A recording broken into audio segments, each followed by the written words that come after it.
not seen anything like this. How much more are you hiding? Hold up. Let's go. Wakanda. Explorers have searched for it for centuries. The Golden City. It's a technological marvel. We are home. This amazing work could result in Marvel's first Oscar nomination. How does that make you feel? Oh, I think I feel so good already. I love that everybody loves the clothes. And if that were to happen, it would be the icing on the cake, but the cake is already baked, the cake is already good. You get to decide what kind of king you are going to be. Show me my respect and bow down. My son, it is your time. I think there's a lot put into every single costume, like culture-wise. Yes. For us people that are not that aware, which details do you think would be really important that we understand about what we're seeing? Well, when you see the Queen for the first time, you see she has a large shoulder mantle that goes from one shoulder to the next. She also has her crown. She's wearing her crown. Those two items were 3D printed, digitally printed in Belgium. So I thought if she is the Queen, she has very special artisans working on her clothes, that she doesn't have to worry about whether, things are technologically advanced. They are as a nation. So they would use the most up-to-the-minute technology to make her items. So I used African lace, which would add to the historical aspect of her shoulder piece. And we had a woman named Julia Corner at UCLA take the African lace, put it in the computer, and design it, the algorithms, so that the printer in Belgium could print out that large piece. And we did the same thing with the hat. I have great things to show you. It is lighter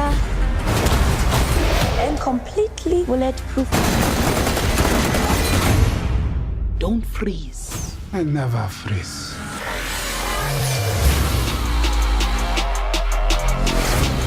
The revolution will not be televised. Coming into a project where you already know how for example, Black Panther has to look.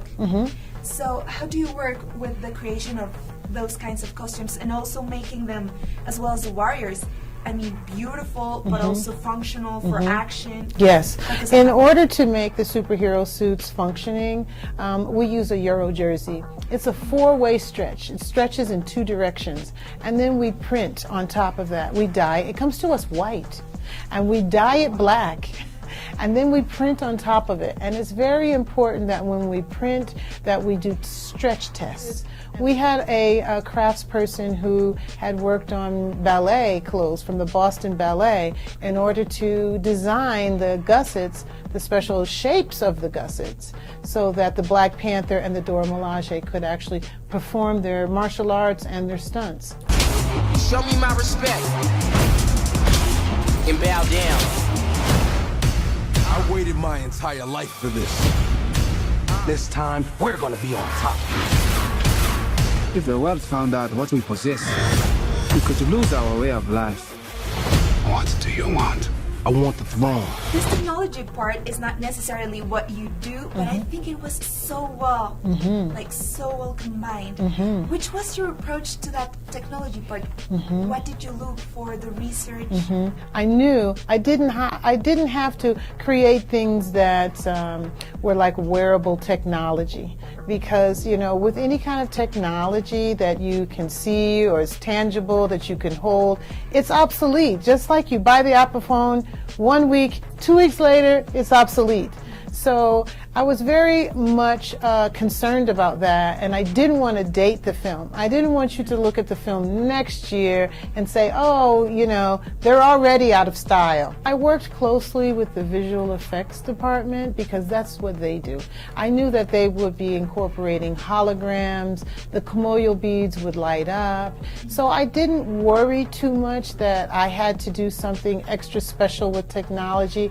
I just wanted to keep the story story of Wakanda and their precious metal, the vibranium involved with the clothes. So if you see there's a silver metal traveling through the costume, if some of the beads are silver, that's an indication that there is vibranium, which I feel was enough for me to offer to the visual effects department so that they could take it to the next step.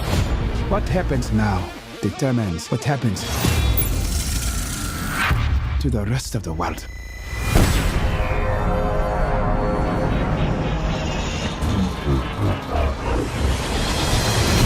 Who is that one person that, if they like it, always good? The one unusual character, the one that came from nowhere, the one that nobody was uber focused on at Marvel was M'Baku, the king of the Jabari. And he has such a big personality. And we carved his armor out of wood. He doesn't use vibranium because he's a part of the group that left and didn't want to participate. They agreed to disagree. We see him in the beginning in the Warrior Challenge. And so when we created his costume, it was literally all of the pieces in the fitting room and him standing in the middle of the floor. And I just crafted it right on his body. After a while, I had to give him a stool to sit on because there were 6 of us around him at one point. But we crafted the idea based on his aura and his stature and his prowess and all of that. So I love when I see him on camera because it really was very organic in the way that we approached getting that costume made for him. You will not be able to stay home, brother. You will not be able to plug in, turn on, and cop out. The revolution will not be televised. Let's have some fun.